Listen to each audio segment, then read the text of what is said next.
While we're still on the technical side of things, let's talk about call letters. These are the 3- and 4-letter call signs assigned to a licensed radio station. Think of them as, the station's license plate. Call signs are regulated by governments and international treaties. In Canada, the first letters of all radio stations must be C. The only exceptions are to be found in Newfoundland, where some older ones begin with V, and that's because they were around when Newfoundland wasn't part of Confederation and had their own call signs. There's a bit of flexibility when it comes to the second letter. It can be either F, I, J, or K.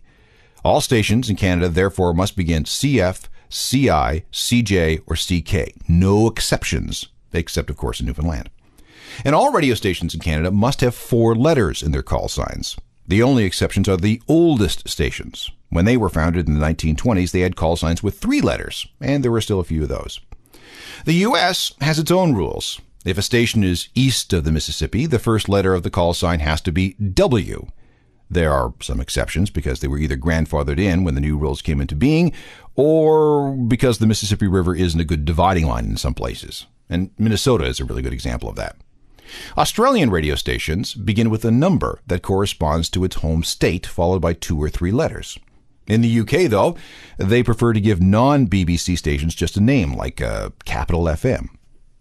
Now I want to talk about radio announcers, radio personalities, DJs, disc jockeys. Strictly speaking, there isn't such a thing as a radio disc jockey anymore because virtually all the music you hear from the radio is played from some kind of hard disk playback system. Music is even delivered to radio stations via secure digital download, and from there the songs are transferred right to the server. So there are no discs, unless you count the platters inside the hard drives. But back in the day, records and CDs ruled. And this brings us to another piece of Canadian radio history. The first ever true radio DJ was born in Canada. In the early days, most everything you heard coming out of a radio was live. All the music was from live bands, all the news was read live, and all the drama and all the comedy shows were performed live. And it had to be, because it wasn't until after World War II that we got magnetic recording tape, which made pre-recording things easy. Until then, making pre-recorded radio programs was complicated, not very good with these big transcription discs and other things. But there was also the issue with the musicians' unions. They did not want records being played over the radio. That, they said, threatened to put them out of work. Some recorded music, Gramophone Records mostly, were used as early as 1926, but only as a last-case scenario filler.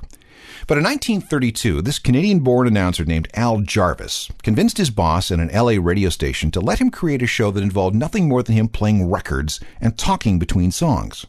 Then, in 1935, a New York announcer named Martin Block started something he called Make-Believe Ballroom. Each show was divided into segments of 15 minutes, and for that time, a performer was featured on an imaginary revolving stage. Block would speak of them as if they were actually there. They weren't, though. He was just playing records and doing this whole theater of the mind thing. So where did the phrase disc jockey come from? Unknown. But the first time the phrase appeared in print was July 23, 1941, in a showbiz paper called Variety. By the 1950s, thousands of people were working in the business, each calling themselves disc jockeys.